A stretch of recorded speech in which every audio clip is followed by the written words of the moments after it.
Mga 2 buwan pa siguro to bago lumaki. Baby ulang pa eh. Pero pwede na.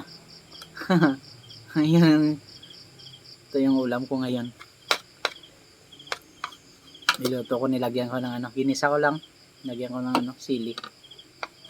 Tikman natin. Tikman natin to. Ito. Wala na angkan.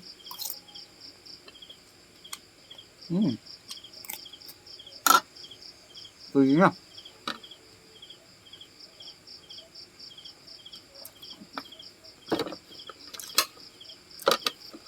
Ulang na ulang. Parang hipon na rin. Ang lasa.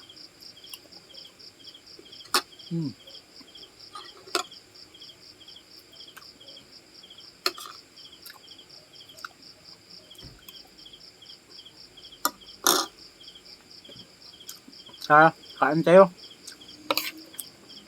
Ulang for dinner.